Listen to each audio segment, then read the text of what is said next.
The most horrific twists you never knew. What would you do if you found out your new friend was involved in a gruesome murder and dismemberment case? This is exactly what happened to Ryan Zimmerman, a Kentucky man who moved to Ohio and became entangled in a web of deceit and violence that ultimately cost him his life. In this video, we'll take a deeper dive into the details of this cold case and uncover the most shocking facts that you never knew. So buckle up and get ready for a wild ride. Background: Ryan Zimmerman was a 21-year-old man who had his whole life ahead of him. He was born and raised in Kentucky and had dreams of one day becoming a chef.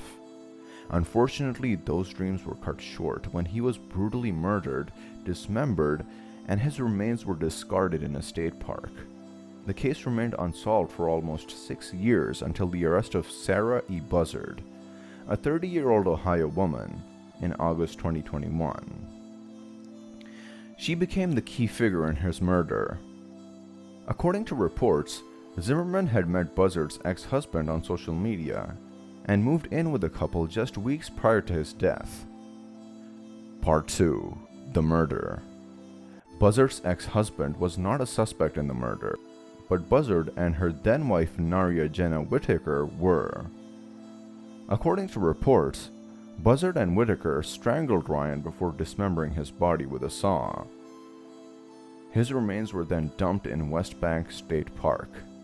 In January 2016, a person walking their dog in West Bank State Park in Ohio discovered what they believed to be human bones and contacted the police. The remains, mostly from a human torso, were found dismembered and discarded in the park. The victim was not immediately identified, and the case went cold. It wasn't until June 2020, over 4 years later, that a forensic anthropologist was able to positively identify the remains as belonging to Ryan Zimmerman. Part 3. The investigations. Investigators were able to track Ryan back to Kentucky, where his parents informed the police that he had moved to Columbus before disappearing. With the help of search warrants on social media companies, investigators were able to pinpoint the location in Columbus where Ryan was killed and dismembered. The investigations took a long time to unfold.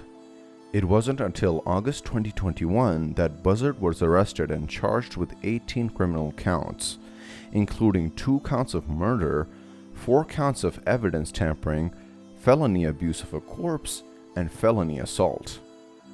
During the investigations, detectives with the Mercer County Sheriff's Office executed a search warrant on Buzzard's home. When Whitaker was confronted by 5 members of the sheriff's office regarding Zimmerman's death, she withdrew a handgun from her bag and shot herself. She was pronounced dead on the scene from a self-inflicted gunshot wound. Part 4. The arrest of the suspect. During an interview with detectives, Buzzard confessed to strangling and dismembering Ryan with the assistance of her then-wife. She addressed the count prior to her sentencing and reportedly said, "Not a day goes by that I do not wish for a chance to take it all back. I accept responsibility for the role I played in Ryan's death, and I will live every day for the rest of my life attempting to redeem myself through positive actions and deeds." She reached a deal with the Mercer County Prosecutor's Office that saw her plead guilty to 1 count of aggravated murder in exchange for the other charges against her being dropped.